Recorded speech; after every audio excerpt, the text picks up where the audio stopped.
നമസ്കാരം. മെയ് 22 ലോക ജൈവ വൈവിധ്യ ദിനമാണ്. Biodiversity day. ഈ ജൈവ വൈവിധ്യത്തെക്കുറിച്ച് മിയാവാക്കി മാതൃകാ വനവൽക്കരണം തുടങ്ങുന്നതിന് മുമ്പും അതിനുശേഷവും എൻ്റെ സങ്കല്പങ്ങളിൽ വലിയൊരു മാറ്റം വന്നിട്ടുണ്ട്. അത് നിങ്ങളുമായിട്ടൊന്ന് പങ്കുവെക്കാമെന്നാണ് വിചാരിക്കുന്നത്.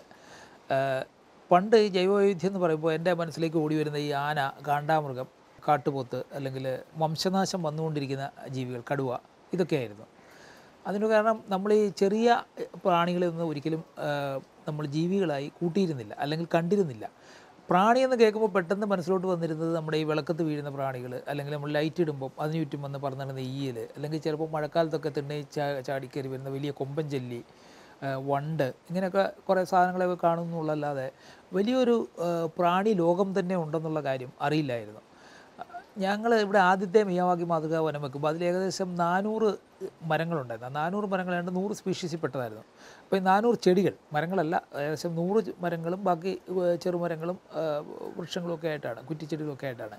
അപ്പോൾ ഈ ഓരോ ചെടിയുടെ അടുക്ക ചെന്ന് അതിൻ്റെ ഈ വളർച്ച അത്ഭുതകരമായതുകൊണ്ട് ഓരോ ചെടിയുടെ അടുക്ക ചെന്ന് നമ്മൾ നോക്കുമായിരുന്നു. അങ്ങനെ നോക്കുമ്പോൾ അതിൻ്റെ ഇലകളിൽ കണ്ട പ്രാണികളും പുഴുക്കളുമൊക്കെ നമ്മൾ സാധാരണ കണ്ടിട്ടില്ലാത്ത ഒരുപാട് ജീവികളെ അവിടെ കാണാൻ പറ്റി. ഇതിൻ്റെ വലിപ്പം, അതിൻ്റെ നിറം, അതിൻ്റെ ആകൃതി എല്ലാം വ്യത്യസ്തമായിരുന്നു. അപ്പോഴാണ് മനസ്സിലായത് ലോകത്ത് ഇത്രയധികം പ്രാണികളുണ്ടെന്ന് എനിക്ക്. കാരണം ഞാൻ ഈ വിഷയം പഠിച്ചിട്ടില്ല, ഈ ബയോളജി പഠിക്കാത്തതുകൊണ്ട് എനിക്ക് ഇതൊരു വലിയ കൗതുക കാഴ്ചയായിരുന്നു. അപ്പോൾ ഞാനിങ്ങനെ നിരന്തരമായിട്ട് ആ ജീവികളുടെ ചിത്രം എടുക്കുന്നത് തന്നെ കുറേ കാലം ചെയ്തുകൊണ്ടിരുന്ന ഒരു ജോലിയാണ്. അപ്പോൾ ഈ പ്രാണികളെല്ലാം കൂടെ ചേർന്നാണ് നമ്മുടെ ജൈവ വൈവിധ്യം, അല്ലെങ്കിൽ നമ്മുടെ ജീവി ലോകം. ഇതിൽ ഈ പ്രാണികൾ ഓരോന്നിനെ കൊണ്ട് നമുക്ക് വ്യത്യസ്തമായ പ്രയോജനങ്ങളുണ്ട്. ഇതിൻ്റെയൊക്കെ ജീവിത രീതി, ആഹാര രീതി, വംശവർധന രീതി എല്ലാം വ്യത്യസ്തമായിരിക്കും. ഇപ്പോൾ വളരെ യാദൃശ്യമായിട്ടുള്ള നിരീക്ഷണത്തിൽ കണ്ട ഒരു കാര്യമാണ് നമ്മുടെ ഈ കരിയില കൂടിക്കിടക്കുന്നതിനെ നമ്മുടെ ഈ വലിയ കറുത്ത അട്ട തിന്നു തീർക്കുന്നു എന്നുള്ളത്. അതുവരെ ഈ അട്ട കരിയില തിന്നുമെന്ന് പറഞ്ഞാൽ ഞാൻ വിശ്വസിക്കില്ല, ആരെങ്കിലും പറഞ്ഞു കഴിഞ്ഞാൽ പോലും വിശ്വസിക്കില്ല. കാരണം അട്ട എന്താ തിന്നുന്നത് ഞാൻ കണ്ടിട്ടില്ല, അതിങ്ങനെ ഇതുവഴിയൊക്കെ കഴിഞ്ഞ് പോകുന്നുള്ളതല്ലാതെ. അപ്പോൾ നമ്മുടെ പറമ്പിൽ വീഴുന്ന കരിയിലയെ വളമാക്കി മാറ്റുന്നത് ഈ അട്ടകളാണെന്നുള്ളൊരു തിരിച്ചറിവാണ്. അതേപോലെ തന്നെ ഈ ചെറിയ പ്രാണികൾ, നമുക്ക് ഈ ഉപദ്രവകാരികളല്ലാത്ത ഒരുപാട് പ്രാണികൾ ഈ ചെടികളിലൊക്കെ ഇരിക്കുന്നുണ്ട്. അത് നമ്മുടെ വീടുകളിലേക്കെങ്ങും വരാറ് പോലുമില്ല. അത് അതിൻ്റെ ഒരു ലോകത്ത് അവിടെ വിരിയുന്നു പോകുന്നു, ചിലപ്പോൾ ചെടിയുടെ ഇലയൊക്കെ തിന്നെന്ന് വരും.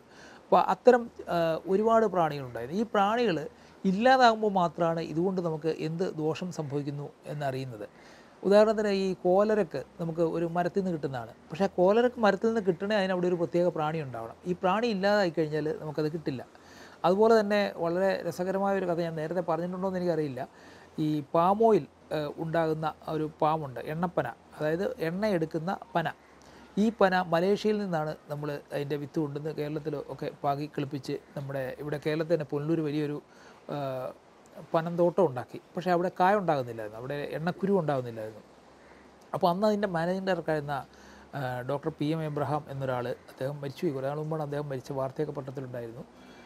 അദ്ദേഹം മലേഷ്യയിൽ പോവുകയും, അപ്പോൾ ഇതിൻ്റെ പരാഗണം നടക്കണമെങ്കിൽ ഒരു പ്രത്യേക വണ്ടുണ്ടാവണം. ഈ പനയിൽ വളരുന്നൊരു വണ്ടുണ്ടെങ്കിൽ മാത്രമേ ഈ പനയിൽ കായ ഉണ്ടാകുള്ളൂ. ഇതിൻ്റെ പരാഗണം നടക്കണമെങ്കിൽ ആ വണ്ട് ആവശ്യമാണ്. അതിനെ ഒട്ട് മലേഷ്യൻ സർക്കാർ പുറത്തേക്ക് കൊടുക്കുകയില്ല. അപ്പോൾ ഇദ്ദേഹം അവിടെ എന്തോ ആവശ്യത്തിന് പോയപ്പോൾ അവിടുത്തെ ഒരു തോട്ടത്തിൽ പോവുകയും 2 വണ്ടിനെ ഒരു തീപ്പെട്ടിക്കകത്താക്കി കൊണ്ടുവരികയും ഇവിടുത്തെ പനന്തോട്ടത്തിൽ തുറന്നു വിടുകയും ചെയ്തു. അങ്ങനെയാണ് ഇവിടുത്തെ പനയ്ക്ക് കായ ഉണ്ടായി തുടങ്ങിയത്.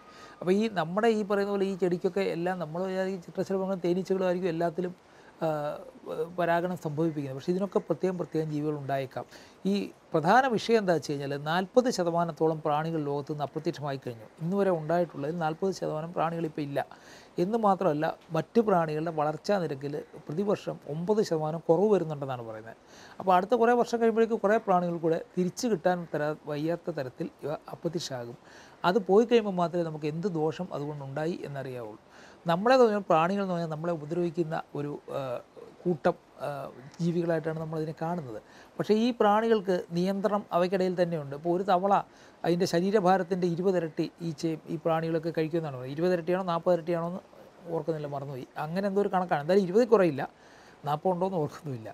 അപ്പോൾ ഈ ഇത്രയധികം പ്രാണികളെ അത് പിടിച്ച് തിന്നും എന്ന് പറയുമ്പോൾ പ്രാണിയെ നിയന്ത്രിക്കാനുള്ള സംവിധാനം പ്രകൃതി തന്നെ തന്നിട്ടുണ്ട്. ഞാനിവിടെ ഈ താമസിക്കുന്ന സ്ഥലത്തിന് ചുറ്റും ഏകദേശം ഒരു 500 ചെടികൾ ഈ വീടിന് ചുറ്റും മാത്രമുണ്ട്. അതുകൂടാതെ ഇതിന് പുറത്തുള്ള സ്ഥലങ്ങളിലെല്ലാം കൂടി ഒരു 3000-ഓളം മരങ്ങൾ വെച്ച് പിടിപ്പിച്ചിട്ടുണ്ട്. അപ്പോൾ ഇത്രയും ചെടികളുണ്ടായിട്ടും പ്രാണിയുടെ ശല്യം കൊണ്ട് എനിക്ക് വലിയ ബുദ്ധിമുട്ടൊന്നും ഉണ്ടായിട്ടില്ല. കൊതുക് കയറാതിരിക്കാൻ ഞാനിവിടെ നെറ്റൊക്കെ ഇട്ടിട്ടുണ്ടെന്നുള്ള ഒഴിച്ച് കഴിഞ്ഞാൽ പ്രാണികൾ നമ്മൾ ഉദ്ദേശിക്കുന്ന പോലെ നമ്മളെ ആക്രമിക്കുകയോ നമ്മളെ ഉപദ്രവിക്കുകയോ ചെയ്യുന്ന തരം ജീവികളല്ല. ഈയിലൊക്കെ ചിലപ്പോൾ പൊങ്ങാറുണ്ട്, അത് ഇത് കഴിയുമ്പോൾ തീരും.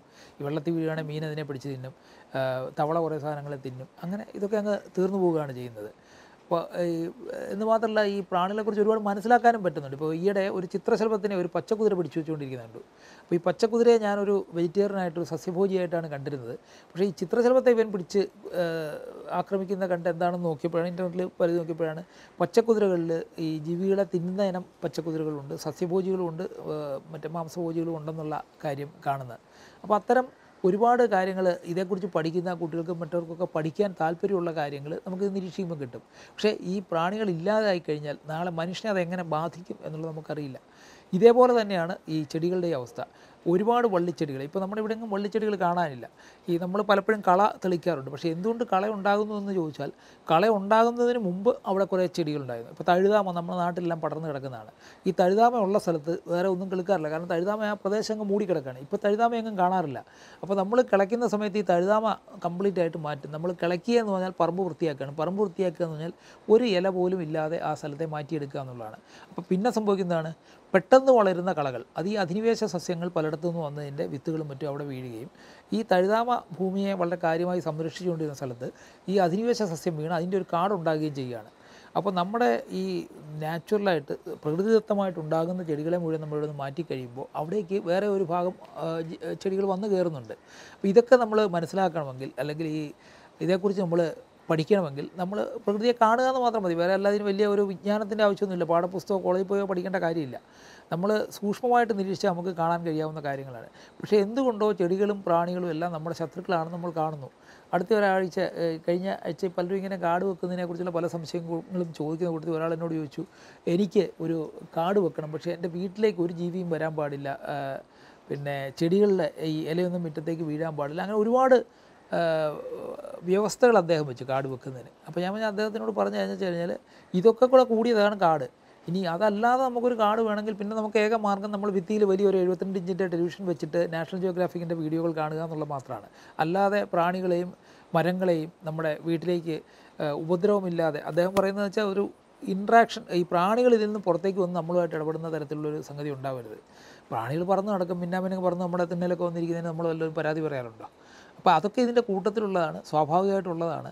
ഇവയെ സംരക്ഷിച്ചില്ലെങ്കിൽ നാളെ മനുഷ്യരാശിയുടെ നിലനിൽപ്പ് തന്നെ അപകടത്തിലാണ്.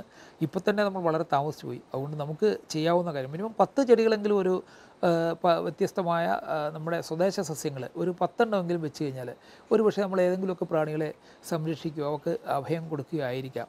ഇത് കഴിയുന്നത്ര ആളുകൾ ചെയ്യാൻ ശ്രമിക്കണം എന്ന് അപേക്ഷിക്കുന്നു.